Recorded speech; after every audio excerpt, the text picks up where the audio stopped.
Michelle Graves, your host on The Power of Money, and I'm honored to have you as a part of my world in this coming segment. With The Power of Money, as you know, we are interested in three things. First, that you get the necessary education so that you and your family will have the information to do well in these difficult times. The second thing I'm interested in is for you to be empowered to prosper. I want only the best for you, but you can't get that if you don't have the education and then the drive to make it happen. And the final thing, and perhaps the most important thing, is that you be energized. Because life is more than a journey. Life is about living. And so I want you to learn these things and to be empowered and encouraged and energized. I'm Michelle Graves. Now here we go. And here we go. And thank you for being a part of today's Power of Money with Michelle Graves. And I am just so excited about my guests today on this segment and encourage you to just sit down and just enjoy yourselves. You're going to learn a lot. And of course, you know, that's what my commitment has been for the last 40 years, is making sure that you get the information, the resources, meet people that are extraordinary, in my humble opinion. So today's guest is Dr. Shelley Hamler. Remember the name, Dr. Shelley Hamler. Actually, Dr. Shelley Jefferson Homler is a native of Cincinnati and has dedicated her entire life to educating our youth. Correct, her entire life. Her goal has been to empower, motivate, and inspire young people to be the best they can be. It has been one of the most rewarding experiences of her life. I will also say, and this is not a part of her bio, but I'm speaking personally, I've known Dr. Jefferson Homler since we were 12 years old. We went to junior high school and high school at Walnut Hills High School, an extremely prestigious school in Cincinnati, Ohio. And she was outstanding, in my opinion, then. But I want to begin to complete this bio so we can get into the context of today's show. She began her teaching career at Cutter Junior High School, and then she moved to Woodward High School, both in Cincinnati, and she became assistant principal at Dater Junior High School, principal at Clark Academy, creator and director of Career Paths for Cincinnati Public Schools, assistant superintendent of Princeton, that's a part of, again, Hamilton County, Ohio, City Schools, director of a grant for Warren County Educational Service Center, and adjunct professor at the University of Cincinnati. One of her most memorable achievements was when she was named Principal of the Year by the state of Ohio. It helped her to realize that her hard work was not done in vain, because it was the students, teachers, and parents of Clark Academy who nominated her to the district, and then they forwarded her nomination to the State Department of Education. It was an honor for her to win this title.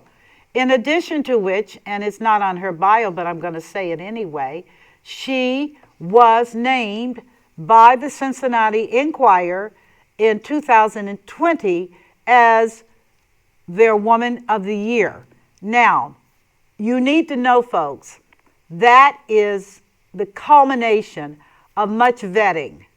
They look for the brightest of the bright and the best of the best to represent the leadership of women in the Cincinnati community. And that was such an honorable thing. She currently serves as the president of the Cincinnati, Ohio chapter of Links Incorporated. And under that, they have two signature programs that she's very much involved in.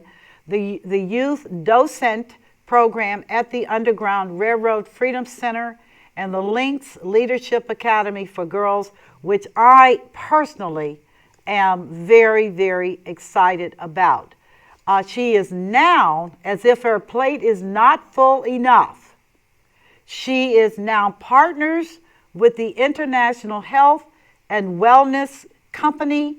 The company, by its very mission and vision, has enabled her to continue to enhance the lives of so many people throughout the United States. So without further ado, I'm going to introduce you to Dr. Shelley Jefferson Homler, who will be talking about her life, her experiences, and most importantly, her commitment to healthy people throughout this planet Earth. How are you? I am well, thank you. I am so honored that you're here. Well, thank you. I have to look around like, who is she talking Oh, about? come on, talking about you, because you are an amazing, amazing person. Let's talk about who you are, because a bio says one thing, but I always want to find out what makes your world. Paint me a picture. Well, how can I begin? But let me just make one little correction. Okay. And I'm the immediate past president of the Cincinnati chapter of the Links Incorporated. And that was a bio from a couple of years ago. That's okay. So, that is perfectly okay. Well, who am I? Well, I am a person who loves to be able to enhance other people's lives. I love to be able to give back because, of course, when you give back and pass it forward, you are rewarded abundantly. Not that I'm looking for any rewards, but the reward that I get is to be able to help other people.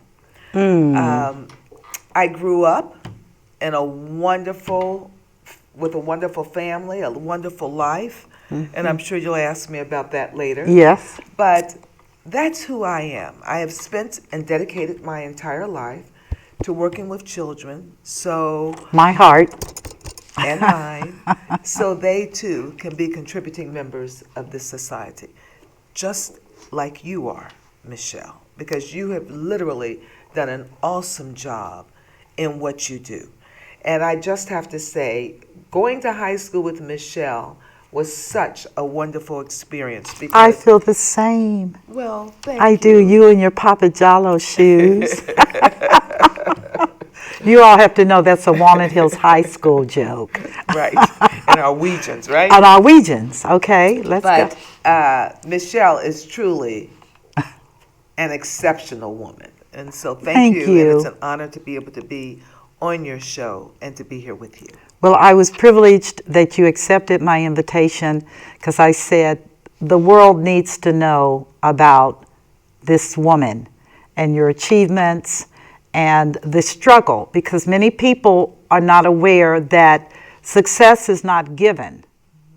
Literally, you have to labor in the vineyard of your destiny. That is correct. And you have done that. So let's talk about this educational piece and what that looked like and how you wound up settling on children.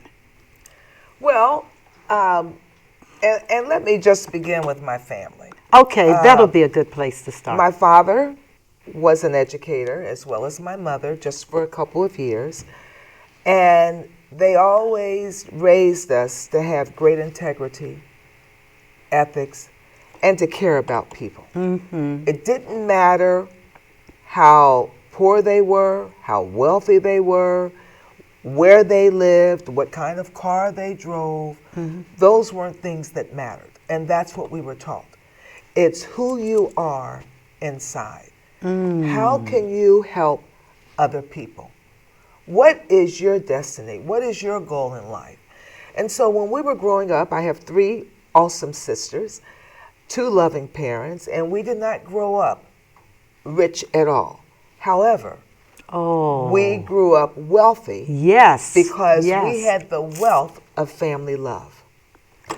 And we surrounded ourselves with wonderful people. I grew up in Avondale, which is an inner city area here in Cincinnati, and lived on a no outlet street. And all of us grew up to be successful, because not only did we have our parents, but we had all the other neighboring ones, parents yes. as well. And that was so awesome. There were about 20 houses on our street and in the cul-de-sac. And we grew up as a family. The culture that we were taught through multiple parents was unbelievable. And so when you grow up like that, you don't know anything else but to work with one another, to get along with other children, to help them get along as well with each other, and to be able to enjoy one another. Yes, that's so important. Education was always stressed in our family, always. And so it was really funny. Michelle, as she said, we went to a college prep school, and when we were graduating or coming close to graduation, our junior, sophomore, junior year, I would start asking my friends, well, what college are you going to attend? And they would say, oh, I'm not going to college. And I said, I didn't understand that. I said, what? I went home, told my parents. I said, how does that happen? Right. I thought everyone had to go to college. I didn't know. I literally did not know. And I especially assumed, because we were at Walnut Hills, that everyone was going to attend and pursue higher education. Yes. And did we have a choice? Well, that was it. I didn't think you had a choice. I really didn't. And so education was stressed. We never missed school. My father dropped us off and the neighbors at school each and every single morning. And there were no options. I mean, you literally went to school. And I never will forget, I was in the 4th grade. I had this wonderful report that I had prepared. I had to do it on the Appalachian Mountains. And I got sick the night before. And I told my mother, no, I have to go to school. It's my day to give the report. And she said, you can't, you're sick. And so I said, no, Mommy, Mrs. Douglas is expecting me. And so she had to call Mrs. Douglas to tell her. Mrs. Douglas said, tell Shelley she can give her report tomorrow. Oh, wow. And so I felt better. But that's how much education was stressed in our home. Yes. It was important, and there were no options. And so I graduated, attended the Ohio State University for my undergraduate work. But I will also never forget, when we were in high school, we had a counselor. Yes. Who will rename nameless. She's deceased. Yes. And she said to me, oh, you don't need to go to the Ohio State University. Why are you even going to college? And I said, because I have to. And she said, Ohio State's too large. You'll just become a number. You'll get lost. And I really took offense to that. Oh, I my told God. my father. Oh, my gosh. Which I probably should not have done. Oh, my gosh. And he had a few words with her. But that resonated with me. Yes. I never did forget those words. Why are you going to college? And you'll just be a number at the Ohio State University. May I interject and say Yes. on that same individual that when I went in for my counseling, and she was German, and it's not that I dislike Germans, let's be clear, but there is a culture, particularly at that time in history with regard to African Americans, okay? So our counselor was a German, and she informed me, I'll never forget it, because I had made up my mind as a child that I wanted to be a mathematician and a scientist. I even wrote a little bio about it. And she informed me that I could probably, the college was just not even an option. And I said, what do you mean? She said, black girls don't go to college. And I said, oh, but I have to. I can't be a scientist if I don't go to college. That's right. And she said, but you could be a good typist. I looked at your testing for typing. And by the way, I still have my typewriter. Wow. I still have it. It's cranky, but I keep it to say, never believe a person who doesn't see your dreams. But long story short, Shelley, she told me that I was devastated. And I told my father. And I'm telling you, my father sounds like your father, because my father said, "What?" And I said, "She said I'd be a good typist." And he said, "No, you said you wanted to be a scientist and a mathematician." And I said, "But she said black girls don't do that." Next thing I knew, he paid her a visit. Yes. And all of a sudden, everything changed. Right. Right. And I wound up going to Connecticut College for Women. But that's powerful. I didn't know you had that experience. Nor did I know you did. Yeah. And the horrible thing about it is that, fortunately, Michelle and I didn't take it that way, but that could have been devastating. Yes. And a deterrent for so many Yes. children. And unfortunately, some of those same things still happen today. And it's just a sad thing. And so fast forward, she was right. I became a number. That number was, I graduated from college in 3 years. Woo! And so I said, I wanted to say, take that number and do something with it. But that was a motivation for me, because how dare she tell us that we didn't need to go to college. Right. And so after that, that's where my educational journey began. And my father was very instrumental in that, as well as my mother, because later my mother became a stay-at-home mom, because as I said, I have 3 sisters, 2 who are older, 1 younger. Okay. And we just all lived a wonderful, wealthy life because we had that love of a family. And there's nothing better than that, because we were all supportive of one another. Right. And so it was truly great. Well, I think based upon just a little bit, and I'm sure we can share stories, because I have to believe that gifted girls, black girls, caught it. Yes. And that if it were not for the love and the family support, who is to say? Who is to say?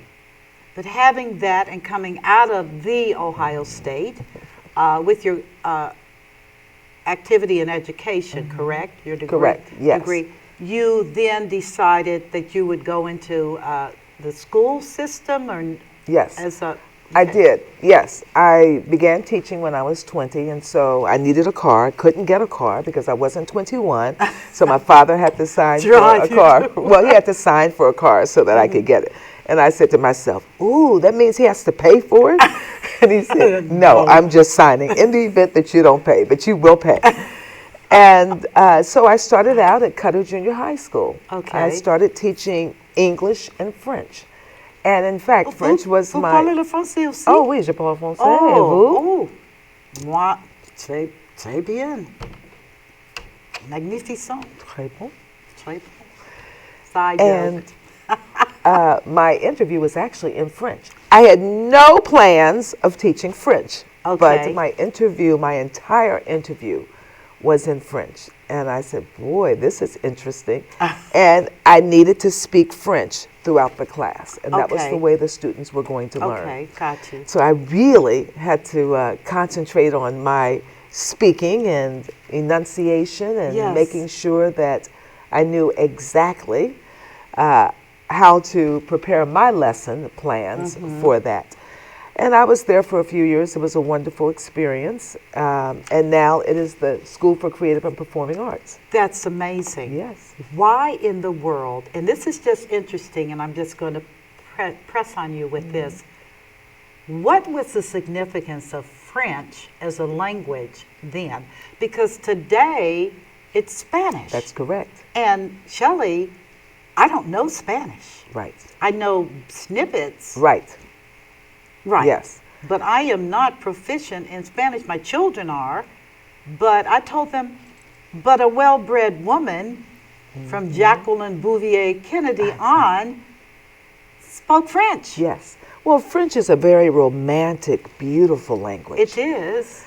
And back then, that was the language. I did take Spanish in college. Okay. Just because I wanted to learn another language. Okay. But it was nothing that I had majored in. And yes, because of our background at Walnut and the etymology of words, etc., we can understand some of it when we read it. But, you know, I even think about taking Spanish. In fact, I partnered with a lady who, of course, speaks Spanish. And so, fortunate for these phones that will translate for you. Isn't that? Yes. Soon so to I be learned in that our, way. with headsets. That That's is the next correct. piece. Oh, that would be great too, Yeah, yes. they've crossed that barrier, and we will be able to literally have headsets on, which will communicate by satellite and translate as we're listening. Wow, Yeah, that is awesome. That is where artificial intelligence is today. Great. And I'm great because I have 5 grandchildren, 2 of whom are Latino. Oh, great. From my son, and they Yes. always say, when they were little, they say Mimi, and I say yes. They said, you need to learn how to speak Spanish, and I told them I'm struggling with English. What are you talking about? I can't speak English good. And they go on and they say, no, it's very important because you have to learn Spanish and then you learn all these other languages, but you have to learn Spanish. But so things have truly evolved. They have, and in most countries, of course, people are bilingual. They speak They many learn their languages. native language and English. Yes, And I so found that it was out unfortunate many for times. us. that So we you didn't. taught at Cutter, and you did. taught French And English. and English. Yes. Now, what kind of school was Cutter? Cutter Junior High School was also a school in the inner city.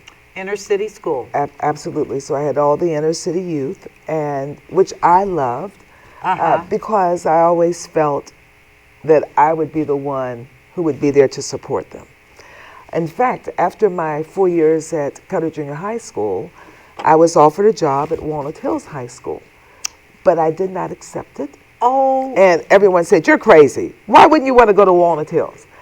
And I chose to go to Woodward to be My the reading word. Yes, to be the reading specialist and the English teacher. And the reason I did that was because the students at Walnut Hills were going to make it with or without me. This is so true. That's right. And the kids at Woodward, I felt, needed someone who looked like they, who could be there to support them. And even mentor in some Absolutely. situations. That's exactly correct. Oh, that is, And I would say that people would wonder why you would not want to teach at Walnut Hills, but I totally get it. And that is, those children are tested. I told you all it's a German city. Tested, and only those who are exceptional Right. go to that track. Absolutely. And they are going to be successful. No matter what. No matter Yes. our track record, the alumni are all over the world. Yes, they are. And accomplished Yes. people. You're very accomplished. Very accomplished. You're Yes. one of them. As are you. Well, Thank you. Thank you.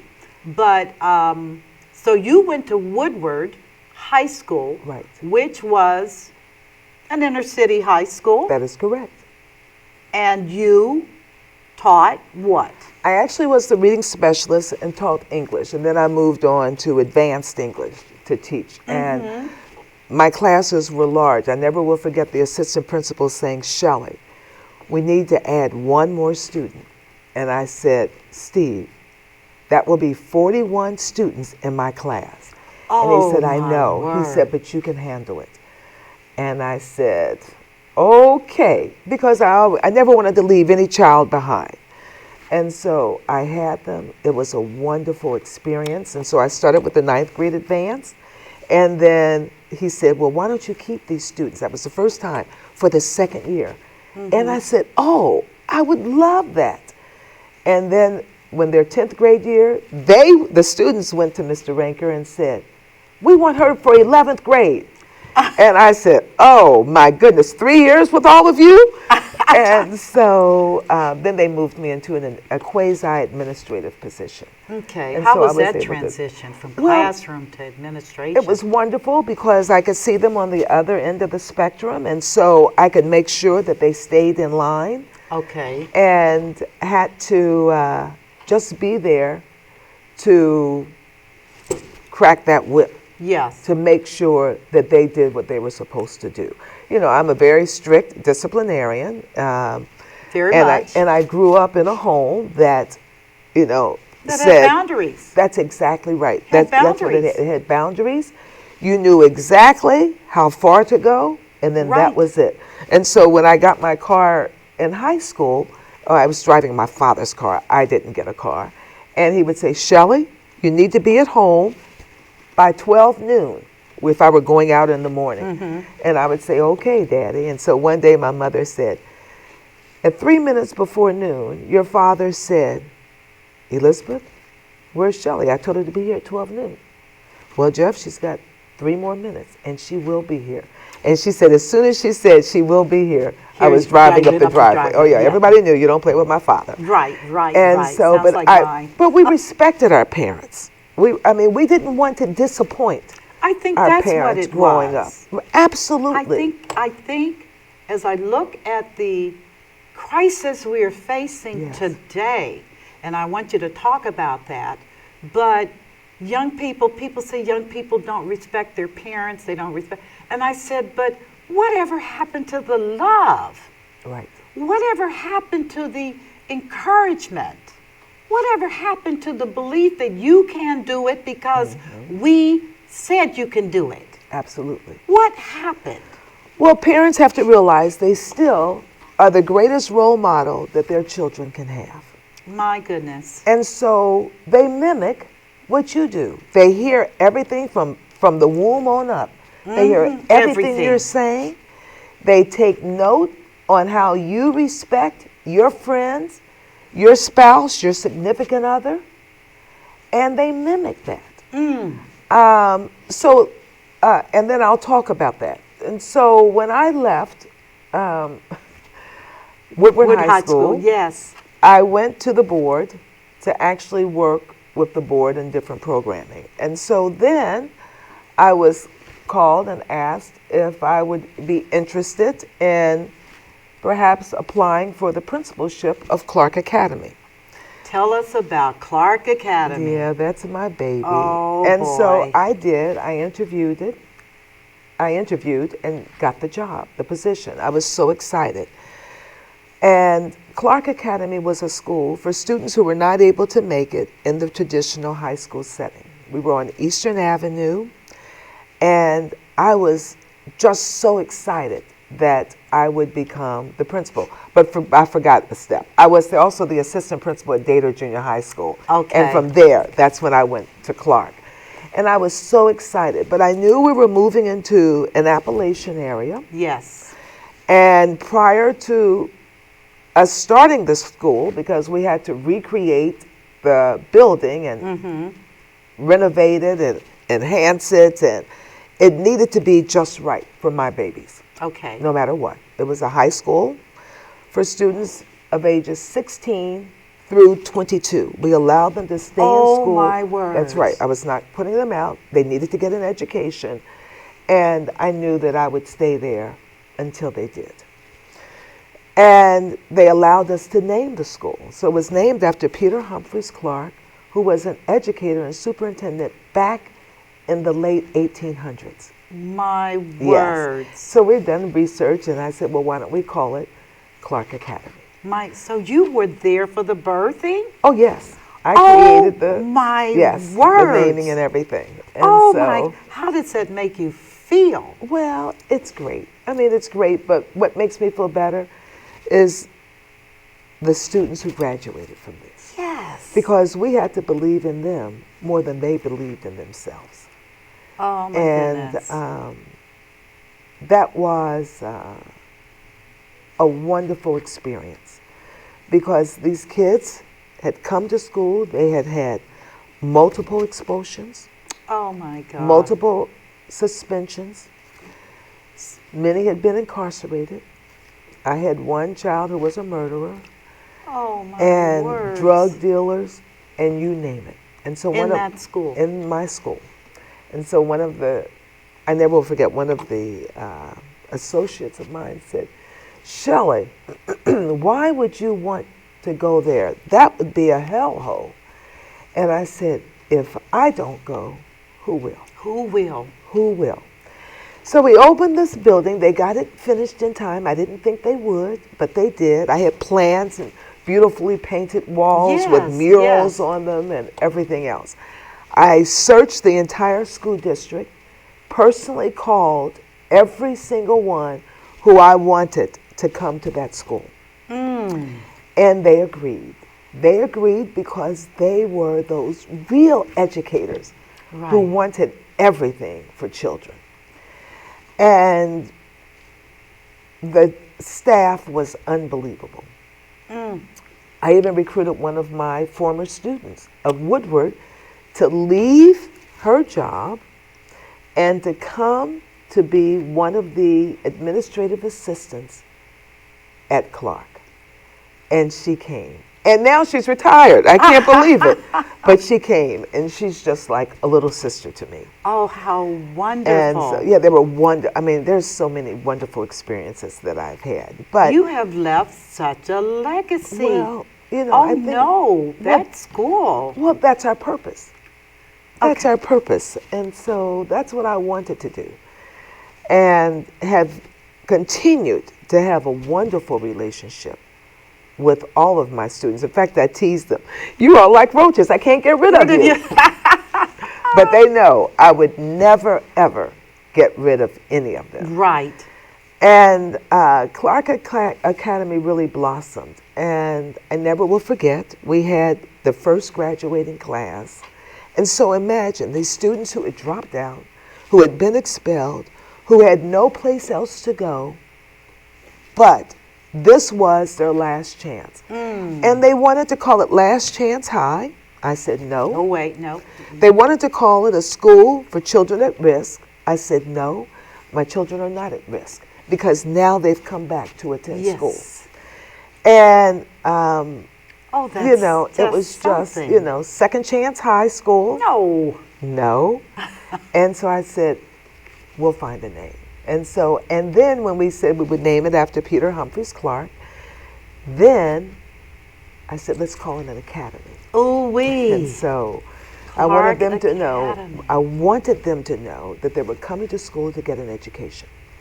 And when the school opened and I had my assembly, and of course I wouldn't talk, if anyone was saying something to the person next to them, I would say. And then you could hear a pin drop. A pin drop. And I would say, thank you so much for stopping, because I was taught by my mother that you never speak when others are speaking. And so that's what we did in the assembly. And so moving forward, the kids would Yes. say, Oh, my and do goodness. this. And so they yes. knew. And I mean, there are multiple experiences, but we had fun. I'd like to make education fun. And so the teachers were at the doorway, greeting the students when they came to class. I visited every single classroom at least twice a week, because I would go to half one day and half the next, to the point where the kids would say, are you coming to our class today? I said, you'll never know. You just have to always be on your best behavior. Yes. And so, I mean, we just had a lot of fun. I was in the halls when they passed classes, and one of the students, I had on a yellow and black outfit. Yes. And it was so funny because I was walking down the hall, and all of a sudden I heard bzzz, bzzz. And I turned around. There was a male student. I said, oh, I guess I'm the bumblebee today. Well, guess what? I've got a stinger for you. So, you know, we just laughed and had a good time. It was just a lot of fun. And that's what we as educators love to do. We love to be able to educate, very serious about making sure that every child is educated and no child is left behind, and to be able to intertwine in there fun activities. Because they're children. They are children. They're children. That's exactly They're not right. big people. They're still children. They are children. Yes. That should be so. That's marvelous. So let's Well, move wonderful. forward. So you Okay. left Clark. I left Clark, and then I was asked by the superintendent, Michael Brandt at that time. Dr. Leetta Powell Yeah, I hired me for remember. Clark Okay. Academy, and then it was Michael Brandt. And he called and he said, had his human resource person call me at Clark and said that Mr. Brandt would like to offer you a position, and that is, we would like for you to create a career paths program. And basically that was redesigning vocational education, because they wanted to put an academic spin on it. They didn't want it to just be a trade. They wanted them to be able to get a great education, and I thought that was very important. I think that's still very important. In fact, when I was at Clark, we didn't have a foreign language, and I called the board and I said, well, I don't understand why we don't have a foreign language. And they were looking at me like I had two heads. Yeah. And I said, in order for my students to go to college, that's part of their entrance. And they need to have 2 years of a foreign language. That is correct. And so they gave me a French teacher. And I said, that will be great. Word. And I said, if you want to cut my position in half principal, half French teacher, I'm willing to do it. And so they brought in a teacher for our foreign language. French. Yes. I can only imagine how that child felt the first time they began to speak another language. Well, they would have never thought it, you know, because as I said, we had to believe in them more than they believed in themselves. And the one thing that we had to do, we had to love and care for our children. And I believed in parental involvement. In fact, the parents had to sign basically a contract for me. Oh my goodness. Saying that they would allow us to discipline their child and do it in a loving manner. And then I would tell the parents with the child there, don't worry, I won't kill your child, I'll just half kill him. And they would say, oh, great. And they would say, Mommy, oh, I heard she's crazy. And I said, well, you can't always believe what you hear, but believe that. You're right. You know? And so, because they needed to be on a different road, they needed to know that they were just like all the other students. Even though they had different experiences, they're still our children. And they had a right to a sound education. And so, that. Is so, well, I'm just listening because I did not know. Yeah. I mean, no. I've watched you, I've watched your progress, but you are a change agent. Well, that's what we have to be. And that's what I said to the teachers. You are truly, and the teacher is truly the transformational venue for young people. Absolutely. You all are horribly underpaid. Well, without a doubt. Without a doubt. Oh my gosh. Yes, you are absolutely correct. I just listened to this because I remember all my teachers going back to first grade in Kentucky. Right. I remember it because I was the only black child at the school. And it was not a good experience, but my teacher, I never forget, my teacher, who was an Irish type of lady, Shelley, she put me on her lap and she held me and told me, you are special, Michelle, and don't let the other children, it was bullying. I didn't know back then that's what it was. But here I was, this little country girl that was real smart, and they said awful things to me that their parents had said. They just repeated their parents. But she did that, and that very act as a 5-year-old girl put me on a path where I said, nobody can put me down. Awesome. Nobody. I learned, and she just held me and told me, Michelle, you're special.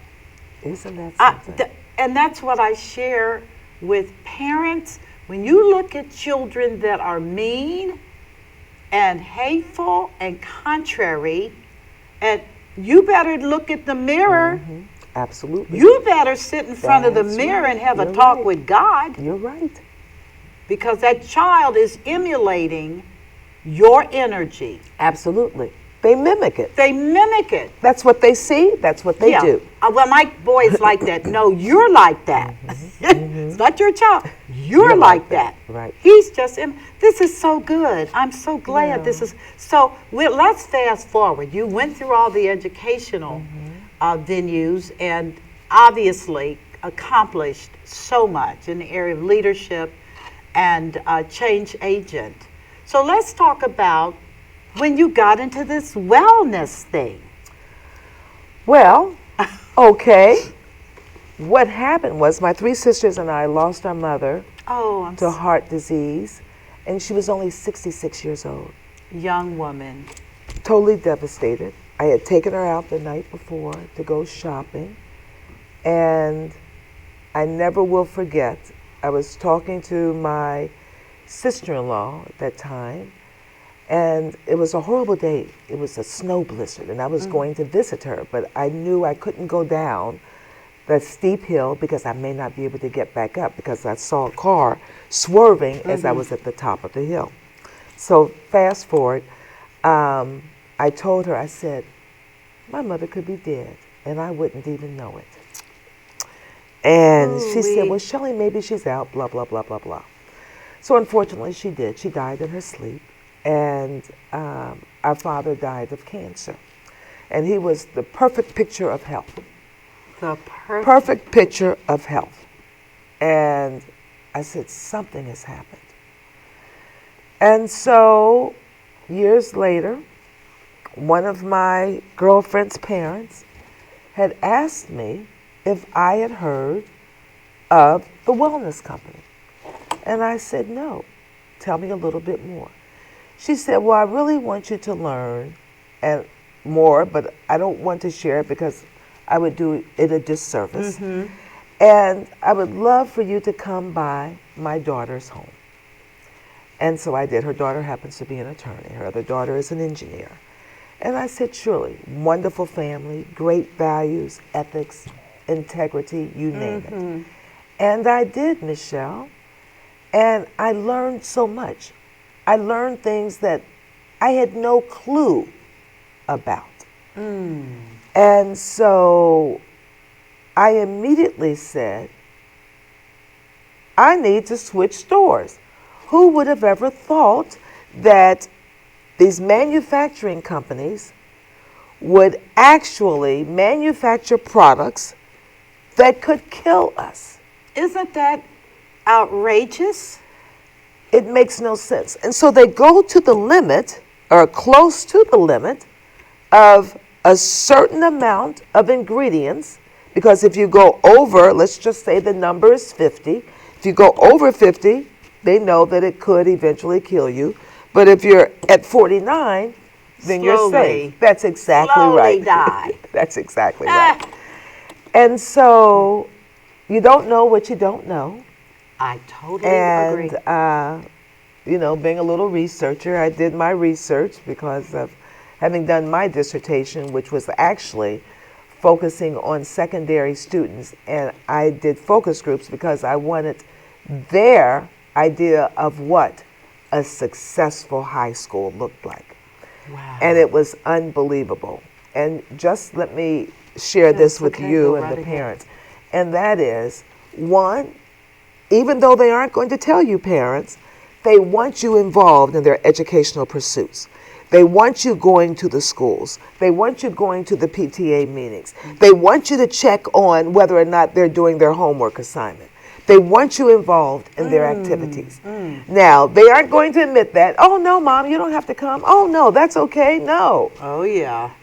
But you have to be involved. I mean, our parents were at everything. Everything. Right. And so I'm thinking, you really don't have to go. Yes, we do. Yeah, and so we did. But at any rate, and so I needed to know, because of the loss of two parents, Oh, my gosh. what in the world could have happened? How could my mother die in her sleep? And the one thing that I will always remember my mother saying, because I had to stop doing it, and that was, you can never put a question mark after God's period, for He knows best. And so I just resigned with the fact that she is in a better place. She's not struggling because we had no idea that she had heart problems. And we think that she may have known. She had written each of her girls a letter and had never shared anything with us, as a mother probably would never do. Right. And then with my father, he was diagnosed with cancer. Actually, today is February 21st? Yes. February 21st. Yes. And they told us throughout the year that he would have a year to live. And that's exactly, it was over President's Day weekend. And that's exactly what he had. He had literally one year, almost to the day. And I just couldn't believe it. I said, it's got to be a misdiagnosis.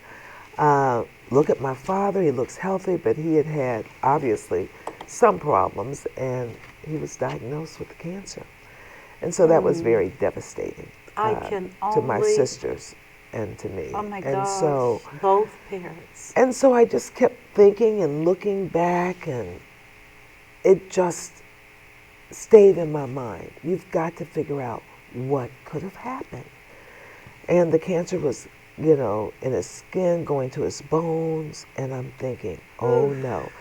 And so I kept doing research and looking and trying to figure out and speaking with the doctors. And the final analysis per his daughter, and then later finding more research, he loved using bleach and certain laundry detergents. That's what you do. That have sodium sulfate, sodium silicate, some carcinogens, and carcinogens are your cancer-causing agents. Yeah. And so I kept thinking, boy, if we hadn't used those detergents, if we hadn't used bleach, you know, because everyone thinks, oh, bleach kills all germs and bacteria. But what they fail to realize is that it's killing you slowly all the time. You know, just like when you go to the grocery store, you walk down the grocery aisle, and what do? You smell those products. You do. Well, they put a lot of scents and everything else in them so that you can't smell very well the dioxins, the sodium sulfates, and all the chemicals and toxic chemicals that they're putting into those products. I can now go into a home, I can basically almost tell you where your laundry room is and everything else, because I've been accustomed to having a home that is toxic free of all of those chemicals. And how did you get to that point? You went through the research, you established that something was horribly wrong, and you made a decision. Listen to me, viewers, made a decision to shift. Correct. For yourself. Correct. It didn't have anything to do with anyone else. That's correct. When you That is started correct. this journey, you dealt with yourself. Myself. I mean, I think of Michael Jackson's song, if you want to make the world a better place, take a look at yourself and change. Yes. That's correct. what you did. Well, I had to do it because during all of this, I had a cyst on my breast, and fortunately, I found it, went to my OBGYN, and he said it has to be removed, and they didn't know then at that time if it was benign or not, and I said, okay, I'm ready. Right. And so I did, and my father was living at that time. He was having a fit. My mother was deceased. Yeah. And fortunately, it was benign.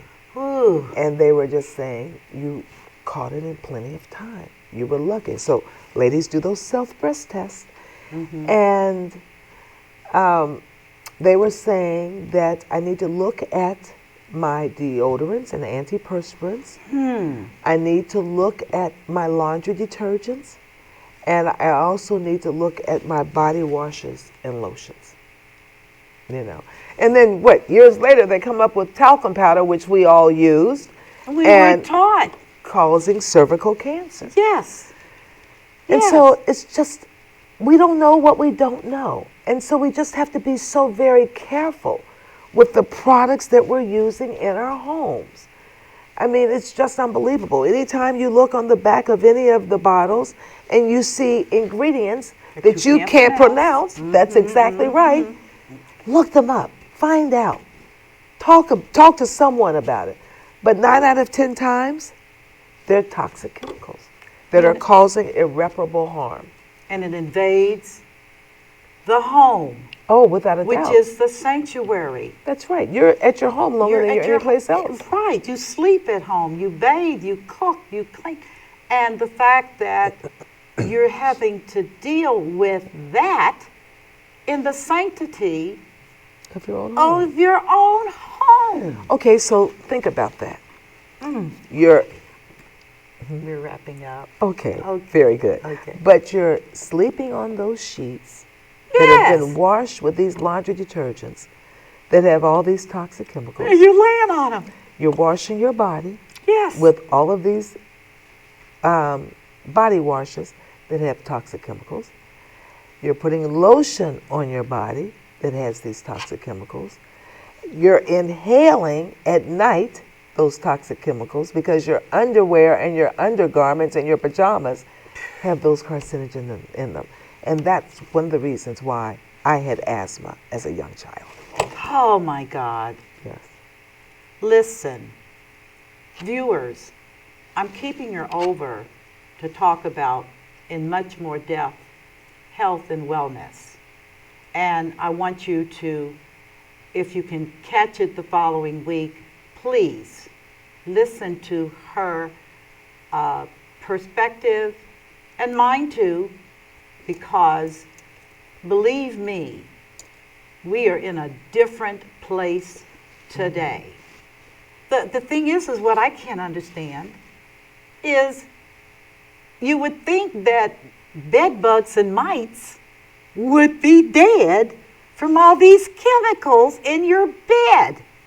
Well, they're nestled They're nestled. in between your mattress and your bed springs, and they just find a way. I know, isn't that something? My words. I want to thank you, and I'm going to ask you to give a telephone number or somewhere where people can reach out to you if they'd like to know more. And you're always available for that. Can you do Right. that for my listeners? I can. My number, and you can text me because sometimes if you call, it won't go through because they'll say that it's a scam call, etc. But it's 513-675-7608. That's 513-675-7608. Or you can email me to linkshelley@gmail.com.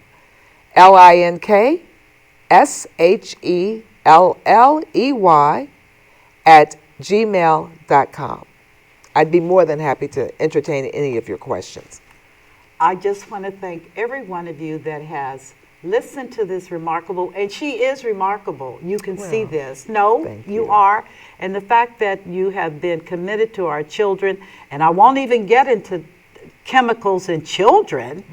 I mean, I tell folks they have the audacity to talk about opioids, I know. and they're killing you with the children don't even have a choice. Well, it's all about greed. That's what it's about. But this is not going to work because people, once you're awake, and I am, and hopefully you are, you're going to be compelled to make some changes. And you can start today by opening up the sink underneath your dishes, where you wash your dishes. Open up that sink underneath and see all of the scary stuff that's underneath there that you freely purchase and use to hurt you. I appreciate all of you listening in. I appreciate you, Dr. Homler, for your contribution to our planet, because it's more than you. And I look forward to you all being a part of my next segment where I'm going to be interviewing her in depth about this health and wellness. trend that is taking place globally, but more specifically in the United States, and some information you'd like to know, including the state of New York's ban, did you hear me, ban on a number of your detergents and cleaning products. Oh yeah, it's getting ready to get hard in 2023. Yes. Thank you so much for being a part of my world. This has been amazing and wonderful, and look forward to you being a part of the next show. God bless you so much. May He bring peace to you and your family, and may you live healthy, happy, toxic-free lives. Talk to you soon. I'm Michelle Graves, the Money Lady. You take care, and bye-bye.